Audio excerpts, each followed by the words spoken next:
اعوذ باللہ من الشیطان الرجیم بسم اللہ الرحمن الرحیم الحمدللہ رب العالمین سبحانک لا علم لنا الا ما علمتنا انک انت العلیم الحکیم صلی اللہ علی النبی الامی وآلہ وسلم۔ السلام علیکم ورحمۃ اللہ وبرکاتہ۔ جی جناب، کیسے ہیں آپ سب؟ میرا رب ہم سب پر اپنی رحمتوں اور اپنی رضا کا سایہ ہمیشہ قائم رکھے۔ ہماری کل کی گفتگو میں ہم نے مذہب اسلام کی تاریخ مستند کتابوں سے پڑھی اور سمجھی کہ حکومتی دین الگ ہے اور اہل بیت علیہ السلام کا دیا ہوا دین وہ الگ ہے، اور آج ہمیں 1450 سال بعد بھی اگر یہ بات سمجھ نہ آئے کہ ہم ان غلطیوں کو سدھار لیں جن کی وجہ سے ہماری تمام تر محنتیں، ریاضتیں اور عبادتیں حبت کر دی جائیں گی اور ہم قرآنی اعلان وَأَنْتُمْ لَا تَشْعُرُونَ کی زد میں آ جائیں گے، تو یہ ہماری بہت بڑی بدقسمتی ہے اور ہماری بہت بڑی محرومی ہے۔ آج کے معلوماتی دور میں تقریباً ہر بندے تک کسی نہ کسی وسیلے سے وہ مستند روایات پہنچ رہی ہیں جن سے معلوم ہوتا ہے کہ نبی صلی اللہ علیہ وآلہ وسلم کی ظاہری حیات میں ہی اختلاف جو ہے وہ موجود تھا، اور تب سے ہے، اور ہمارے زمانے تک آتے آتے دو مختلف نظریے چل رہے ہیں۔ ایک نظریہ اور عقیدہ نبی صلی اللہ علیہ وآلہ وسلم کے احترام کو ہی دین سمجھتا ہے، اور دوسرا گروہ اس ادب اور احترام کو بدعت اور شرک کہتا ہے۔ یاد رکھیں، یہ نظریہ احترام و عدم احترام آج کا نہیں ہے، بلکہ یہ رسول پاک صلی اللہ علیہ وآلہ وسلم کے زمانے سے ہے، ان کی زندگی سے ہی ہے۔ اسی لیے اس وقت سے بھی اور آج بھی اور صبح قیامت تک کے لیے بھی آل رسول پاک صلی اللہ علیہ وآلہ وسلم پوری کائنات میں کسوٹی بن گئے ہیں کہ جو نبی کریم صلی اللہ علیہ وآلہ وسلم کا دل سے ادب اور احترام کرتا ہے اور ان سے محبت کے رشتے میں ہے، وہی آل رسول پاک صلی اللہ علیہ وآلہ وسلم کا بھی احترام کرے گا، اس لیے کہ اسلام نبوت، ولایت اور امامت کے دائروں میں ملتا ہے۔ 1450 سال پہلے مولا علی علیہ السلام نے خوارج سے جنگ کر کے دہشت گردی کا مقابلہ کیا۔ خوارج کا کردار بھی یہی تھا کہ وہ قرآن کے حافظ تھے، ماتھوں پر سجدوں کے نشان تھے اور دل میں اہل بیت علیہ السلام کی دشمنی اور بغض تھا، اور مولا علی علیہ السلام کی ولایت کا انکار تھا۔ ان کے عقیدے میں جو ہے وہ فقط عمل اور بس عمل تھا۔ بچے، عورتیں، جوان، بوڑھے سب کو بے گناہ مار رہے تھے۔ مولا علی پاک نے صفین میں جہاد کر کے ان خوارج کا مقابلہ کیا، اور بدعقیدہ انسان اور بدعقیدہ گروہ اپنے علاوہ ہر ایک کو کافر سمجھتا ہے۔ ذرا سا غور کریں، بے قصور مسلمانوں کو قتل کر کے، بم دھماکوں میں اڑا کر یہ مومن کہلاتے ہیں، اور محبت اہل بیت رکھ کر جینے والے کو یہ کافر کہتے ہیں۔ اللہ اکبر! یاد رکھیں، یہ اللہ کی محبت میں اللہ نہیں کہتے، یہ اللہ کے علاوہ کسی اور کی عزت اور مودت رکھنے کے قائل ہی نہیں ہیں۔ بات کریں ان سے تو بس اللہ، فقط اللہ، صرف اللہ، اور یہ ان کا اللہ اللہ کرنا نبی صلی اللہ علیہ وآلہ وسلم اور اہل بیت علیہ السلام کی عداوت میں ہے۔ یاد رکھیں، جو محبت میں اللہ اللہ کرتے ہیں ان کو تو اللہ اپنے ولی کہتا ہے، اور وہ احترام جو اللہ تعالیٰ کے مقابلے میں مانگا جائے یا اللہ تعالیٰ کے مقابلے میں کیا جائے وہ حرام ہے، اور وہ احترام جو اللہ تعالیٰ کی نسبت سے ہو، اللہ تعالیٰ کی وجہ اور اجازت سے ہو، واجب بھی ہے اور پسندیدہ بھی ہے۔ سوال تو یہ ہے کہ یہ ہستیاں تیری میری کب سے ہو گئیں؟ یہ کسی کی میراث یا پراپرٹی کیوں سمجھی جاتی ہیں کہ نبی پاک صلی اللہ علیہ وآلہ وسلم، بی بی فاطمہ الزہرا سلام اللہ علیہا، اور مولا علی پاک اور حسنین کریمین اور مہدی علیہ السلام تک سب کے سب خاندان تطہیر کے افراد یہ بانٹ کیوں لیے گئے؟ آج 1450 سال پہلے کے کرداروں کا 1450 سال بعد والوں سے کیا لینا دینا ہے؟ کیا یہ رسول صلی اللہ علیہ وآلہ وسلم کے گھر کے لوگ نہیں ہیں؟ اور اگر یہ لوگ اچھے کرداروں کے نعوذ باللہ نہیں تھے تو تاریخ نے ان کا کوئی جرم بیان کیا ہے؟ کتنے با اخلاق، ایماندار اور محافظ دین ہیں یہ سب، اور جب ان کا جرم بھی کچھ نہیں ہے تو آل امیہ کی محبت میں آل رسول پاک صلی اللہ علیہ وآلہ وسلم کو چھوڑ دینا کہاں کی عقل مندی ہے؟ ان کو چھوڑ کر کسی اور کا دامن تھامنا اللہ کریم کی ناراضگی ہے اور رسول پاک صلی اللہ علیہ وآلہ وسلم کی ناراضگی کا سبب ہے۔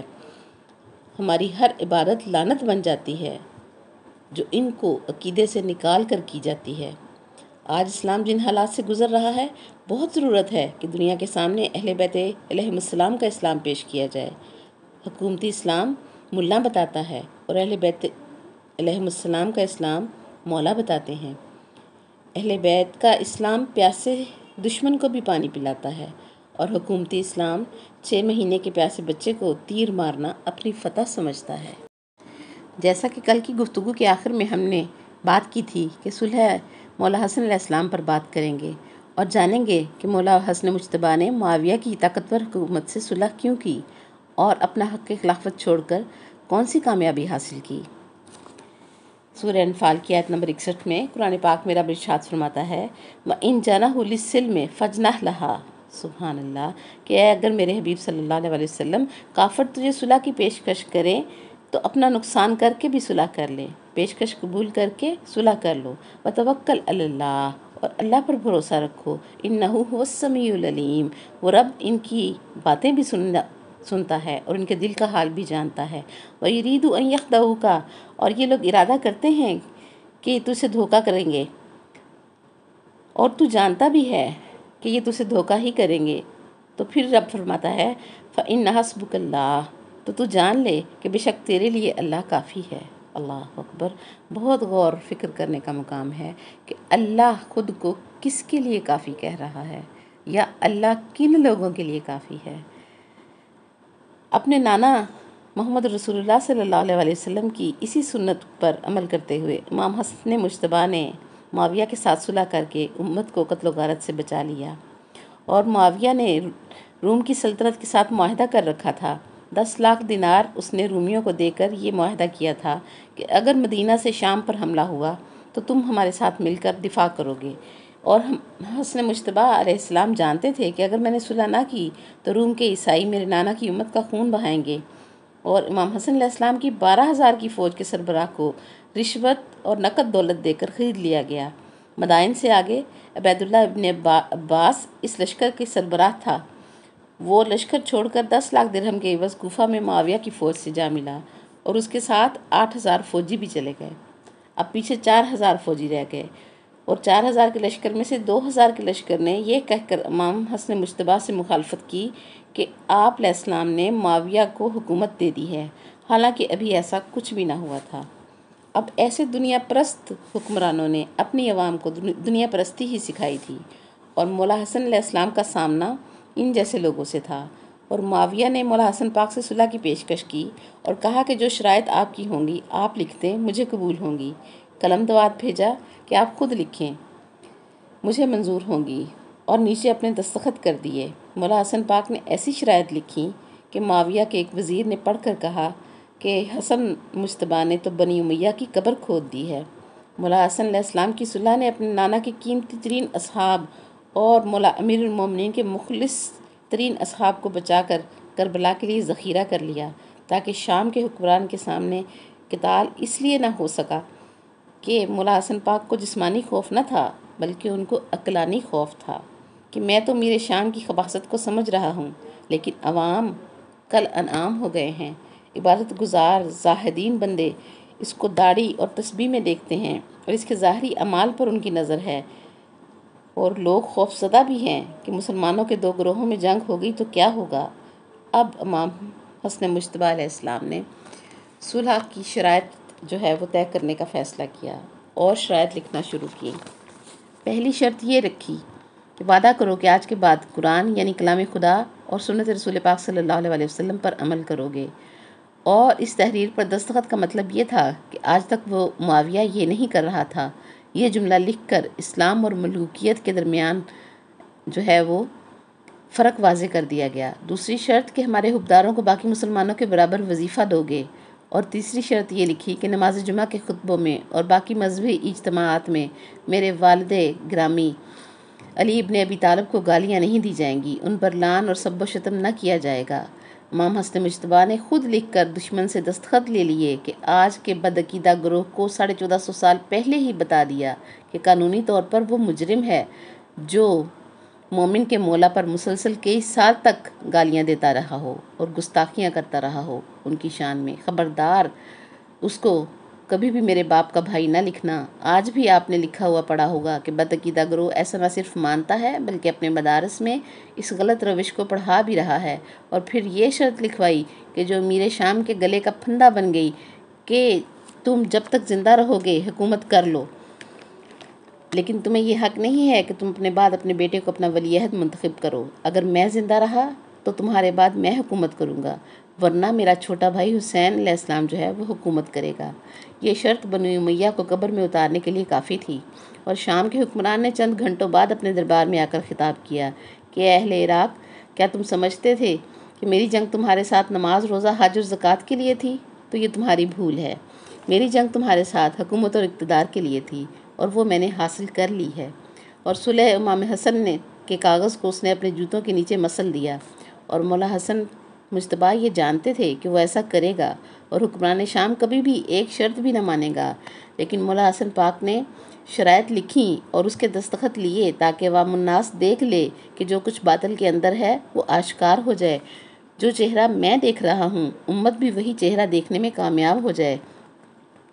اسی لیے نبی صلی اللہ علیہ وسلم نے فرمایا، الحسن والحسین امامان قامہ و قاعدہ۔ حسن اور حسین دونوں امام ہیں، خواہ وہ قیام کریں خواہ وہ قعود کریں۔ اللہ اکبر۔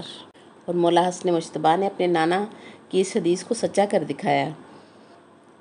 وہ قیام سے پیچھے نہیں ہٹے لیکن قعود میں رہے، اور اگر امام حسن مجتبیٰ قیام فرما لیتے تو ان کا قیام ضائع ہو جاتا۔ اسلام شہادت برائے شہادت کا قائل نہیں ہے۔ اسلام تب شہادت کو عظمت دیتا ہے جب اس شہادت کے ساتھ کوئی بڑا مقصد جڑ جائے۔ جب شہید ہو کر باطل کے چہرے سے نقاب الٹا جا سکے تو پھر شہید ہو جانا چاہیے، لیکن اگر زندہ رہ کر صلح نامہ کر کے باطل کے چہرے سے نقاب ہٹ سکتا ہے تو صلح کر لینی چاہیے۔ یہی کام مولا حسن پاک نے انجام دیا۔ اپنی حکمت، بصیرت، معرفت، شجاعت اور سیاست کے ذریعے دشمن کے ناپاک چہرے سے نقاب ہٹایا، اور جب اس کے چہرے سے پاک دامنی کا ماسک ہٹا اور دنیا کو شناخت ہو گئی کہ یہ تو چھپا ہوا کفر ہے، چھپا ہوا باطل اور طاغوت ہے، تب مولا حسین علیہ السلام نے کفر کے نجس پیکر پر تلوار چلائی۔ مولا حسن پاک کی شجاعت اپنے باپ مولا علی علیہ السلام کی شجاعت پر ہے، لیکن اگر مرض دوائی سے دور ہوتا ہو تو آپریشن نہیں کیا جاتا، اور مولا حسین علیہ السلام کے دور میں آپریشن لازمی ہو گیا تھا۔ اب یزید کو ولی عہد بنانے کے لیے شام کا حکمران بیعت لینے کے لیے مدینے آیا تو اس نے مسجد نبوی میں تخت لگوایا اور سب اہل مدینہ کے کابرین کو پیغام بھیجے کہ آؤ میں تم سے ملنا چاہتا ہوں۔ جب 1000 ننگی تلواریں لے کر اس کے خدام جو ہے وہ مسجد نبوی میں کھڑے تھے اور لوگ ملنے آ رہے تھے، اس نے ان سب کو درہم و دینار کی بوریاں دیں تاکہ اپنے بیٹے یزید کی ولایت عہدی کو قائم کر سکے۔ اور مولا حسن پاک کو بھی پیغام بھیجا گیا تھا کہ مولا حسن پاک آپ بھی تشریف لائیں۔ تو شام کے وقت مولا حسن پاک آئے تو حکمران شام نے مسجد نبوی میں جو تخت لگایا ہوا تھا، مولا حسن پاک اس پر جا کر بیٹھ گئے۔ حکمران شام کو غصہ آیا کہ یہ تخت پر کیوں بیٹھے ہیں، اور اسی مخمصے میں بولا کہ اتنی دیر سے آپ آئے ہیں کہ میرا سارا مال اہل مدینہ میں تقسیم کر لوں اور آپ کے دینے کے لیے میرے پاس کچھ بھی نہ بچے اور مجھے شرمندگی اٹھانی پڑے۔ حسن مجتبیٰ، خیال رکھنا میں ہندا کا بیٹا ہوں۔ تو مولا حسن پاک خاموش رہے اور پھر بولا کہ اے حسن مجتبیٰ، دیکھ لو میں نے کس طرح تم سے اقتدار چھینا اور تمہیں مدینہ تک محدود کر دیا ہے۔ دیکھو میری حکومت پوری دنیا پر ہے۔ اے حسن مجتبیٰ، میں تم سے بہتر اور افضل ہوں۔ جیسے ہی شام کے حکمران نے یہ جملہ ادا کیا، مولا حسن پاک کو جلال آ گیا اور اس کو دیکھ کر کہا کہ اے حکمران شام، حسن بہت مجبور ہے کہ وہ ایسا جملہ اپنی زبان سے ادا نہیں کر سکتا جو تو نے کہا ہے، اس لیے کہ حسن مجتبیٰ تجھ جیسے شخص کے سامنے اپنا تقابل کرنا اپنی توہین سمجھتا ہے۔ ایسا جواب دے کر مولا حسن پاک نے فرمایا، اب جا رہا ہوں، نماز کا وقت قریب ہے۔ اور جب مولا جانے لگے تو حکمران شام نے درہم و دینار کے تھال پیش کیے اور کہا کہ یہ آپ کے لیے ہیں، آپ دیر سے آئے تھے مجھے شرمندہ کرنے کے لیے کہ میں سب تقسیم کر چکوں۔ اور میرے پاس آپ کے لیے کچھ بھی نہ بچے، مجھے پہلے سے ہی اندازہ ہو گیا تھا، اس لیے جتنا میں نے اہل مدینہ کو دیا ہے اس سے کہیں زیادہ میں نے آپ کے لیے رکھ چھوڑا تھا، تاکہ آپ کو اچھی طرح سے میری حیثیت کا اندازہ ہو جائے۔ اور مسجد نبوی اس وقت دشمن کا دربار بنا ہوا ہے۔ مولا حسن پاک اٹھے اور اتنا نورانی چہرہ اور اتنا مطمئن چہرہ کہ حکمران شام کا دربان جلدی سے آگے آیا، اور امام حسن مجتبیٰ کے جوتے اس نے سیدھے کر کے ان کے سامنے رکھے۔ جیسے ہی اس نے جوتے رکھے، امام حسن مجتبیٰ نے وہ اس درہم اور دینار کے انبار کی طرف اشارہ کر کے کہا کہ یہ لے جاؤ، سب تمہارا ہے، یہ تمہارے جوتا سیدھے کرنے کی اجرت ہے۔ اور پھر پلٹ کر حکمران شام کو کہا کہ آئندہ تم بھی احتیاط کرنا، اگر تم اپنی ماں کے کردار کے حامل ہو تو میں بھی اپنی ماں فاطمہ الزہرا سلام اللہ علیہا کا فرزند ہوں، میں ان کی سخاوت کی تصویر ہوں۔ پھر فرمایا، جو تو سوچ رہا ہے میری زندگی میں، تو کبھی بھی اپنی سوچ میں کامیاب نہ ہو سکے گا۔ جب تک میں زندہ ہوں تو کبھی بھی یزید کو برسر اقتدار لانے کا خواب پورا نہ کر سکے گا۔ احتیاط کرنا، میں نہ سنوں کہ تو یزید کے لیے لوگوں سے بیعت لے رہا ہے۔ اور پھر چلے گئے۔ اور جب مولا حسن پاک کو اطلاع ہوئی کہ یزید کی بیعت لینے کے لیے حکمران نے شام مختلف شہروں علاقوں میں اپنے گورنروں کے ذریعے یزید کے ولی عہد ہونے پر دستخط لے رہا ہے، تو مولا حسن پاک اکیلے مدینے سے نکلے، فقط ایک غلام کو ساتھ لے کر شام پہنچے۔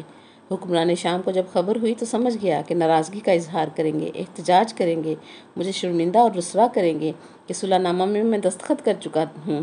اس نے اپنے درباریوں کو سمجھا دیا تو کہ جیسے ہی مولا حسن پاک آئیں تو تم اپنے آباء و اجداد کی تعریفیں کرنا شروع کر دینا، ان کی شخصیت میں کمی اور کجی بیان کرنا کہ حسن مجتبیٰ تو بہت بیچارہ ہے، ان کے باپ بھی بہت غریب تھے، بیچارے انسان تھے، خاک پر بیٹھتے تھے، پرانے اور عام معمولی کپڑے پہنتے تھے، فقیروں کے ساتھ بیٹھ کر کھانا کھاتے تھے اور یہودی کے باغ میں مزدوری کیا کرتے تھے، جبکہ ہمارے باپ تو ایسے امیر تھے، محلوں والے تھے، ہمارے دادا پگڑیوں اور کنیزوں والے تھے۔ اسی طرح دوسرا بولا، تیسرا بولا، چوتھا اور پانچواں بولا۔ جب سب درباری بول چکے تو مولا حسن پاک جو کمال سکون اور کمال تدبر اور کمال اطمینان سے سب کی باتیں سن رہے تھے، تو انہوں نے ان کے خاموش ہونے پر فرمایا کہ ان افراد کے ذریعے اے حکمران شام، تو آباء و اجداد کے اعتبار سے حسن مجتبیٰ پر فخر فروشی کرے گا؟ اے حکمران شام، میں اپنے باپ علی علیہ السلام سے لے کر آدم علیہ السلام تک اور اپنی ماں فاطمہ الزہرا سلام اللہ علیہا سے لے کر حوا علیہ السلام تک اپنی تمام ماؤں کا اور اپنے تمام آباء و اجداد کا کردار سب کے سامنے کھڑا ہو کر تیرے دربار میں سناتا ہوں، اور پھر تو ان افراد سے کہہ کہ باری باری اٹھیں اور اپنی اپنی ماؤں کا کردار میرے کان میں ہی آ کر بتا دیں۔ اللہ اکبر! کیا جرت ہے مولا حسن مجتبیٰ کی! اور پھر خطبہ شروع کیا۔ مولا علی والی شجاعت، فصاحت، بلاغت اور جلال تھا، ہیبت اور عظمت والی جھلک تھی ان کے لہجے میں، اور انہوں نے فرمایا کہ اے حکمران شام اور اس کے درباریوں، اگر میں حسن مجتبیٰ اس دربار میں سال ہر سال کھڑا ہو کر ان فضائل کا بیان کروں جنہیں اللہ نے ہمارے خاندان تطہیر پر اتارا ہے، تو کئی سال گزر جائیں گے، حسن مجتبیٰ بیان کرتا رہے گا مگر شمار نہ کر سکے گا۔ پھر اپنی ولایت تکوینیہ کو بیان کیا کہ اہل شام، اگر میں چاہوں تو عراق کو شام بنا دوں اور شام کو عراق بنا دوں، اور اگر حسن چاہے تو مرد کو عورت بنا دے اور عورت کو مرد بنا دے۔ امام حسن مجتبیٰ کا یہ کہنا تھا کہ مجمع میں سے ایک شخص کھڑا ہوا، اس نے کہا، اے ابو تراب کے بیٹے، کس میں اتنی صلاحیت ہے کہ وہ اتنا بڑا دعویٰ کر سکے؟ یاد رکھیں، یہ خاندان تطہیر ہے، اللہ کی رضا کا مظہر ہے یہ خاندان، اور اس خاندان کے اس چوتھے چراغ نے اپنی روشنی سے پورا دربار جو ہے وہ چندھیا دیا، اور یہ خاندان جو ہے وہ کن کہنے کا بھی محتاج نہیں ہے۔ امام حسن مجتبیٰ نے اس کے جواب میں فرمایا، تجھے شرم نہیں آتی کہ تو عورت ہو کر مردوں کے مجمع میں بیٹھ گئی ہے؟ تجھے شرم نہیں آتی؟ چشم زدن میں ایک لمحے میں اس مرد کی جنس تبدیل ہو گئی۔ یہ ہے ولایت، اور یہ ہے تصرف کائنات، اور یہ ہے انما ولیکم اللہ ورسولہ والذین آمنوا الذین یقیمون الصلاۃ ویؤتون الزکاۃ وہم راکعون کی تفسیر۔ اب وہ مرد عورت بن گئی تو بھاگی، اسے پکار کر فرمایا، پوری سزا سنتی جاؤ، تم تو عورت بن گئی ہو، اور جو اس سے پہلے تمہارے گھر میں بیوی بن کر زندگی گزار رہی تھی، اس کا کیا بنے گا؟ اس کو میں نے مرد بنا دیا ہے۔ اللہ اکبر! اب تو گھر میں جا، وہ مرد بن چکی ہے، اور اب تو بیوی کی حیثیت سے ساری زندگی گزار۔ یہ تصرف ہے ولایت کا کہ اس خاندان کو تو رب نے کن کہنے کا بھی محتاج نہیں کیا۔ حکمران شام جھلا اٹھا اور بولا، فرزند رسول، دربار میرا، تخت میرا، تاج میرا، حکومت سلطنت میری، شہر میرا، رعایا میری، اور آپ نے میرے گھر میں آ کر میری توہین کی ہے۔ تو ایک مرتبہ امام حسن مجتبیٰ نے حکمران شام کے چہرے کو دیکھا اور فرمایا، اے لکڑی کے تخت پر بیٹھ کر لوگوں کے جسموں پر حکومت کرنے والے، سن، حسن مجتبیٰ کا تخت اللہ کا عرش ہے، اور میرے ضمیر کا نام محمد رسول اللہ صلی اللہ علیہ وسلم ہے، اور میرے امیر کا نام علی ابن ابی طالب ہے، اور میرے وزیر کا نام حسین ابن علی ہے، اور میرے در کے فقیر کا نام جبریل ہے۔ سبحان اللہ۔ اور اے حکمران شام، تو انسان بنتا ہے کہ تیرا بھی وہی حال کروں جو میں نے اس کا کیا ہے۔ اب وہ کیا کرتا؟ ایک بار ڈر گیا، خاموش ہو گیا، اور اس کا درباری مروان بن حکم بول پڑا کہ اے حکمران شام، میں آپ کی ہمت کی داد دیتا ہوں کہ آپ نے حسن مجتبیٰ کی اتنی بڑی گستاخی کو نظر انداز کر دیا ہے، فراموش کر دیا ہے۔ اگر میں آپ کی جگہ ہوتا تو میں حسن مجتبیٰ کا سر تن سے جدا کر دیتا ہے۔ جیسے ہی مولا حسن پاک نے سنا تو پلٹے مروان کی طرف اور فرمایا، اے مروان، افسوس کہ تو خاموش نہ رہ سکا۔ اے رسول اللہ کے بیٹے کو قتل کی دھمکی دینے والے، بتا تو نے کل رات اس کو قتل کیوں نہ کیا جو رات کو تمہارے حرم کے ساتھ تمہارے حجرے کے اندر موجود تھا۔ مولا حسن پاک نے اپنے دشمن ولایت کا کردار بتا دیا کہ ہمارا دشمن کس کردار کا حامل ہوتا ہے۔ اس لیے جنگ خیبر کے بعد حضرت ابو ذر غفاری رضی اللہ تعالیٰ عنہ فجر کی نماز کے بعد مدینے کی گلیوں میں نکلتے، ہر دروازے پر دستک دے کر کہتے کہ اپنے بچوں کو اٹھاؤ اور مولا علی کے گزرنے کے راستے پر لے کر کھڑے ہو جاؤ تاکہ تمہاری عورتوں کا کردار پرکھا جا سکے۔ بچے سے پوچھو علی کی طرف اشارہ کر کے، کیا وہ اس سے پیار کرتا ہے؟ اگر بچہ مسکرا دے اور ہاں کہے تو ٹھیک ہے، ورنہ گھر جا کر اس کی ماں کو طلاق دے دو۔ شکر ادا کریں آج بھی ان ماؤں کا کہ جن کی وفا نے ولایت کی کسوٹی پر خود کو پورا رکھا، اور ان کی اولادوں نے اپنے ماؤں کی دودھ کی لاج میں آج کے دور میں بھی ذکر اہل بیت کو زندہ رکھا ہوا ہے۔ یا حسین اور یا علی کی صدائیں ہمیں سننے کو ملتی ہیں۔ ان کی اولادیں ولایت علی علیہ السلام کے عقیدہ پر آنکھیں بند کر کے زندگیاں گزارتی ہیں، اور دل کی کھلی آنکھوں سے عظمت الہیہ اور رسالت مآب صلی اللہ علیہ وسلم کی عظمت اور ان کی آل پاک کی مودت اور معرفت پا کر جب قبر میں اترتی ہیں تو ان کے مالک سرہانے کھڑے ہوتے ہیں مدد اور نصرت کے لیے۔ سبحان اللہ۔ میرا رب ہمیں توفیق عطا فرمائے کہ ہم سمجھ سکیں اس خاندان تطہیر کی عظمت و شان تسلیم کیے بغیر ہمارا کوئی بھی عمل ہمارے لیے زادرانہ بن سکے گا۔ پھر مولا حسن علیہ السلام نے فرمایا، اے مروان بن حکم، تمہارا اس دربار میں ہونا یا نہ ہونا میرے نزدیک برابر ہے۔ یہ حسن مجتبیٰ ہیں، ایسی مولا علی کی شجاعت کے وارث ہیں، اور دشمن کے دربار میں اتنے بے خوف ہو کر خطاب کر رہے ہیں۔ جب صلح ہو گئی تو آخر کیوں امام حسن علیہ السلام کو شہید کیا جا رہا تھا؟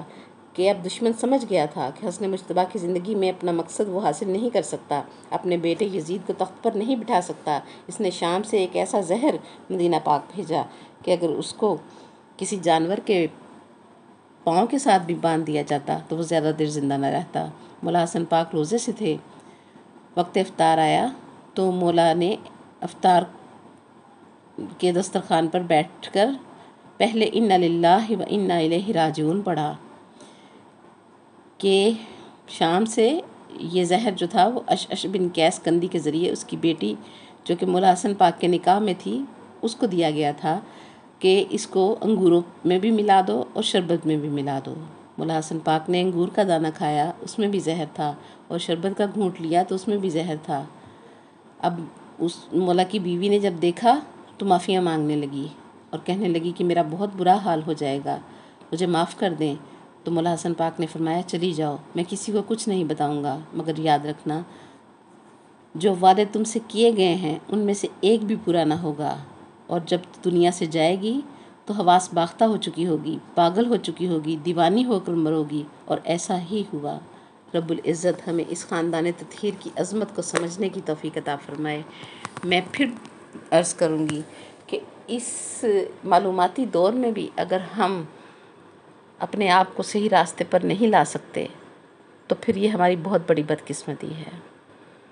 نہ جعفری بنے، نہ گھروں پر علم لگائیں، نہ سیاہ لباس پہنیں، نہ سڑکوں پر جو ہے وہ ماتم کریں، مگر خدا کے لیے ان ہستیوں کو اس طرح تسلیم کریں جس طرح قرآن تسلیم کرنے کا حکم دیتا ہے۔ ان سے حق مودت ادا کریں گے تب ہی ہمیں شریعت پر عمل کرنے کی اجازت ملے گی۔ اجازت لیے بغیر، اجرت ادا کیے بغیر عمل کیے جانا بالکل ایسے ہی ہے جیسے کسی حقدار کی زمین غصب کر کے اس پر مسجد بنا لینا اور خود کو مولانا کہلوا کر اپنے ہی عملوں کے گرداب میں پھنسے رہنا۔ الیاذ باللہ۔ آج کے لیے اتنا ہی۔ وآخر دعوانا الحمدللہ رب العالمین۔ سبحانک اللہم وبحمدک ونشہد ان لا الہ الا انت نستغفرک ونتوب الیک۔ السلام علیکم ورحمۃ اللہ وبرکاتہ۔